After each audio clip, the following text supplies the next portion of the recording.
Pemirsa, kasus penganiayaan terhadap perempuan muda hingga tewas yang dilakukan anak seorang anggota DPR RI menyisakan pertanyaan dan keheranan di benak sebagian besar masyarakat. Mengapa pelaku hanya dikenakan pasal penganiayaan padahal ada korban tewas akibat kebiadaban seseorang? Penegakan hukum pun lagi-lagi dipertanyakan di Republik ini.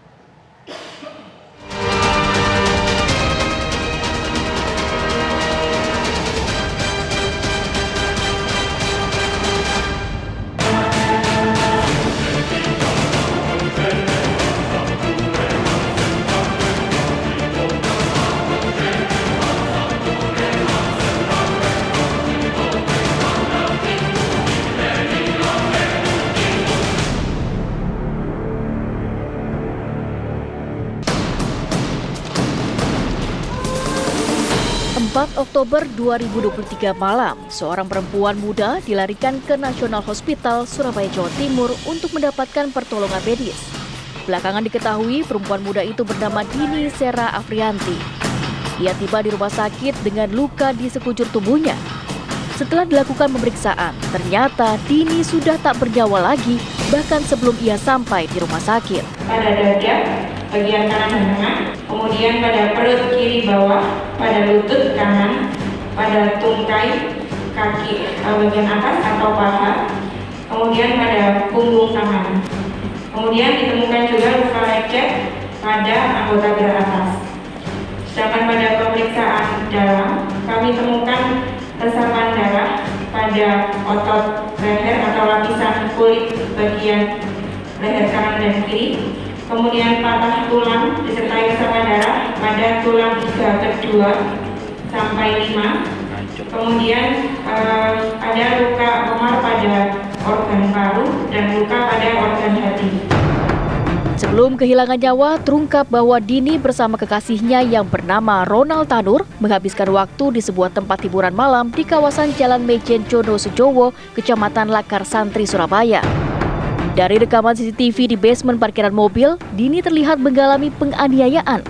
Tubuh Dini dilindas mobil hingga terseret lebih dari 5 meter. Pembuktian terjadi penganiayaan terhadap Dini terungkap jelas saat polisi menggelar rekonstruksi kejadian sadis ini. Di hadapan aparat, Ronald sang pelaku menyebut penganiayaan terhadap Dini diawali karena mereka cekcok saat meninggalkan ruangan karaoke. Ronald pun mengaku ia di dalam lift memukul sang pacar dengan botol minuman keras. Seperti belum cukup melakukan tindakan kekerasan, Ronald juga menendang Dini. Setelah menganiaya Dini, Ronald membawa Dini ke apartemennya dan mencoba memberikan napas buatan sambil mendekat dada korban. Namun tak ada respon mengingat luka dalam sudah terjadi di tubuh Dini akibat perbuatan biadab Ronald. Pulang menuju lift dan saat itu terjadi cekcok atau pertengkaran. Keterangan saksi GR dalam pertengkaran itu bahwa saksi GR telah melakukan penendangan ke arah kaki kanan korban DSA hingga korban DSA terjatuh sampai kepada posisi duduk, melakukan pemukulan kepala korban DSA sebanyak 2 kali dengan menggunakan botol minuman. Dengan kesadaran penuh, Ronald melakukan perbuatan keji terhadap kekasihnya itu. Di luar nalar orang normal, Ronald menghilangkan nyawa perempuan yang ia sebut sebagai kekasihnya.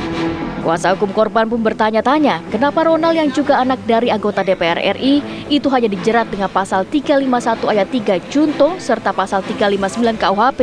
Padahal penganiayaan berat kepada Dini Sera Afrianti itu berakibat korban meninggal dunia. Apa perbuatan orang tua pelaku perbuatannya seperti apa? Memang mau mempengaruhi? Kami tidak membahas ke substansi itu, Bapak. Kami fokus pada penanganan perkara, masalah latar belakang tersangka ini bagaimana ataupun bagaimana. Saya yakin polisi Indonesia sekarang lebih dewasa dan lebih berani dalam mengungkap kasus. Jadi penerapan pasal tentunya kita akan mengikuti proses hukum lebih lanjut. Yang jelas kami akan tetap mengawal, mengkaji dan mengamati proses hukum ini berjalan bagaimana.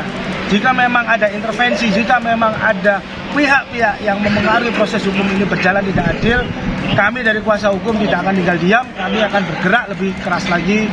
Pakar psikologi forensik Reza Indragiri menyatakan, walaupun Ronald berindikasi dalam pengaruh minuman keras, perilakunya menunjukkan bahwa ia masih memiliki kesadaran. Karena tersangka ini disebut menenggak minuman keras, maka barangkali diasumsikan bahwa tersangka kehilangan kesadaran, mabuk berat, sehingga tindakan penganiayaan yang dia lakukan adalah perilaku acak. Itu barangkali yang melatar belakangi mengapa polisi menggunakan pasal penganiayaan. Rangkaian perilaku sedemikian rupa mengindikasikan sekali lagi bahwa ada eskalasi. Eskalasi saya tafsirkan sebagai indikasi bahwa tersangka sesungguhnya masih memiliki kesadaran untuk mengendalikan perilakunya.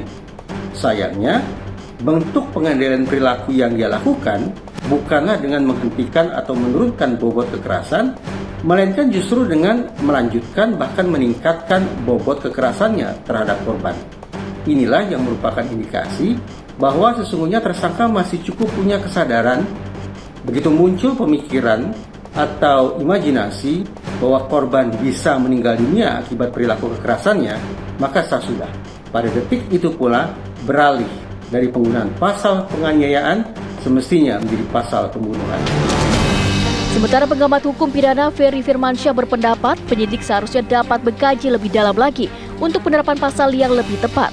Terlebih kasus ini menjadi sorotan masyarakat karena ayah Ronald adalah seorang anggota dewan. Penyidik dapat kembali memeriksa penerapan pasal hukum yang tepat untuk memberikan efek jera terkait dengan ancaman pidana yang lebih tinggi, mengingat pelaku sudah melakukan tindakan kejahatan yang sungguh brutal, sehingga mungkin penerapan pasal 354 KUHP yaitu penganiayaan luka berat yang mengakibatkan kematian seseorang dengan ancaman pidana 9 tahun penjara bisa menjadi alternatif lain dibandingkan dengan penerapan pasal 351 ayat 3 dan pasal 359 KUHP. Menurut saya bahwa penyidik harus tetap profesional, walaupun dalam berbagai informasi media kita mengetahui bahwa saudara Ronald Tanur ini adalah anak seorang anggota DPR yang mungkin dikhawatirkan oleh masyarakat dapat menggunakan katakanlah kekuatan-kekuatan politis untuk bisa menghentikan atau kemudian memberikan hukuman yang lebih ringan terhadap si pelaku. Sudah ada nyawa yang hilang akibat tindakan kekerasan, layakkah pelaku hanya dikenakan pasal penganiayaan tanpa dikenai pasal pembunuhan? Mari tegakkan hukum demi keadilan.